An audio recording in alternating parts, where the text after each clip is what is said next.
एक गिलास पानी भरना, उस पानी में हल्दी डालना, एक स्पून जितना, छोटा टी स्पून आता है ना उतना, एक हल्दी डालना। फिर थोड़ा खड़ा नमक और थोड़ा भीमसेनी कपूर, ये तीनों डाल देना, हिलाना नहीं। पहले हल्दी डालना, अच्छे से सुनो, फिर नमक डालना, इसी क्रम में डालना, पहले हल्दी फिर नमक फिर भीमसेनी कपूर। भीमसेनी कपूर को भी चूरा करके डालना, हिलाना नहीं। खड़ा नमक ऐसे ही डाल देना। फिर घर के ईशान कोण में गुरुवार को, देखो ये बात गुरुवार को शुरू हुई थी, गुरुवार को ये करना बराबर भगवान ने आज याद दिलाया, ये है माँ की कृपा। जय जय गुरुदेव। हमने पिछले गुरुवार को ये शुरू ही किया था, आज गुरुवार है बोल के, लेकिन 8 दिन से भूले, जो वापस पहुंच गए उसको भूला नहीं कहा जा सकता। जय जय गुरुदेव। तो पहले क्या डालना बोलो रे, बाद में क्या डालना, फिर भीमसेनी कपूर। देखो इस जगह में एक शक्ति है, आप ध्यान रखना।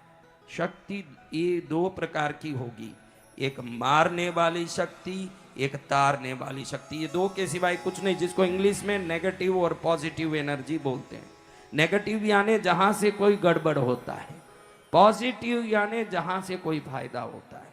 आपके घर में हरदम फायदा हो रहा है कि नुकसान, आप देखो। अगर नुकसान हो रहा है तो वो आज का नुकसान नहीं है, ध्यान रखना। पहले हमने जो गाली दी, लड़ाई की, हम किसी प्रकार के गलत विचार किए, वो भी नेगेटिव एनर्जी बन के घर में घूमती रहती है, वो कहीं बाहर नहीं जाती। हम क्या सोचते हैं, हमने कुछ भी सोचा होगा, सोच के तरंग घर में रहते हैं। इसका मैं आपको उदाहरण बताता हूँ। रामायण में कैकेयी जब कहती है कि मैं अपने पति से मिलके कहूंगी कि राम को 14 वर्ष के लिए वनवास भेज दें और भरत को पट्टाभिषेक करके चक्रवर्ती बना दें, तो ये कहने के लिए जब गुस्सा करती है, ना तो राजमहल में कहती है ना अंतपुर में, रामायण में आता है कि ये कहने के लिए वो कोप भवन में जाती है। यानी उस स्थान का नाम क्या है, कोप भवन।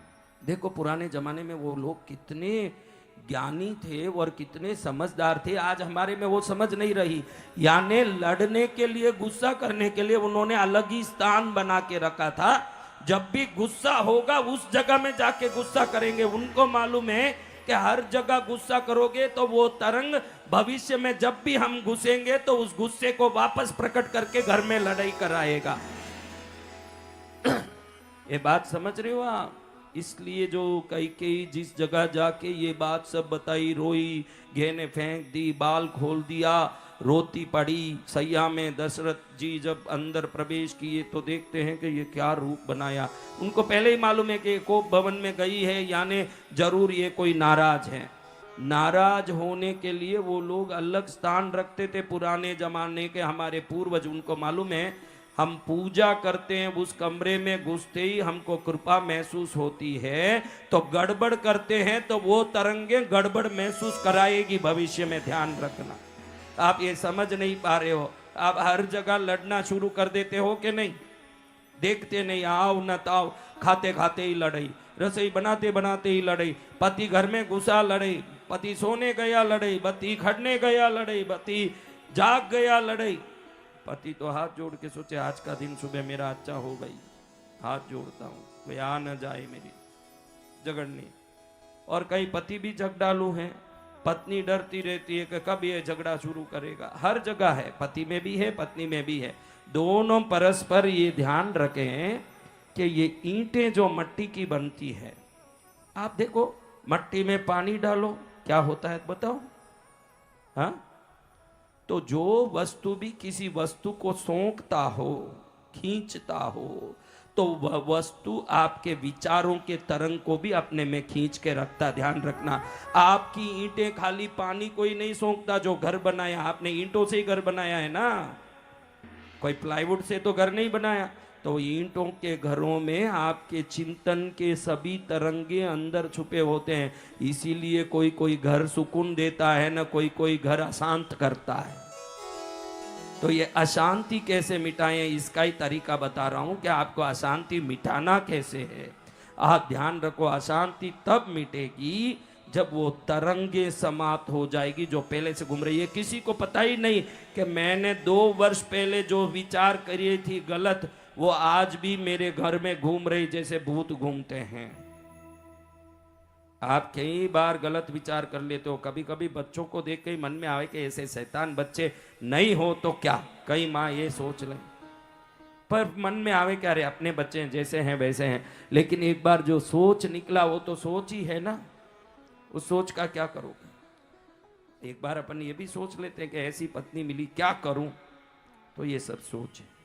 तो इन सोचों का तरंग घर में, ईंटों में, चीजों में, फर्श में, सब जगह रहता है, ये घूमता रहता है। ये सबसे ज्यादा ट्रैवल करके एक जगह खड़ता है, तो वो जगह है ईशान कोण, उत्तर और पूर्व का कोना। कौन सा कोना? उत्तर और पूर्व का इसलिए कोना। हर गुरुवार को सबको ये करना ही चाहिए, 100% करना चाहिए कि एक गिलास में पानी भर लिया। वो ग्लास होना चाहिए कांच का, स्टील का, पीतल, तांबा कुछ नहीं चलेगा, क्योंकि अब वो जगह में जो खराब तरंग है वो ग्लास का धातु उसको खींच लेगा, फिर वो ग्लास दुख देगा आपको। कांच का ग्लास ही होना, मेटल नहीं होना। मेटल ये तरंगों को अपने में समेटता है। कांच रिफ्लेक्ट करता है। जब आप दर्पण पर खड़े होते हो, आपकी छवि सामने दिखती है कि नहीं? दुनिया में ग्लास एक ही है जो रिफ्लेक्ट करता है। तो आपको कांच का ग्लास लेना, उसमें पानी भरना, पानी पूरा नहीं भरना, थोड़ा सा ऊपर कम रखना, ताकि अगले दिन ये ग्लास उठाते समय वो जल गिरे ना। उस फर्श में गिरेगा तो जरूर विपत्ति होगी, क्योंकि उस जगह पर वो पूरी खराब तरंगों को रात भर में वो ग्लास खींच चुका होगा। इसलिए आपको सावधान रहना। एक ग्लास में थोड़ा पानी भरा, रख दिया, उसमें 1 स्पून हल्दी डाला, आधा स्पून नमक डाला, आधा स्पून भीमसेनी कपूर को चूरा करके डाल दिया। फिर हिलाना नहीं, ऐसे ही डालना।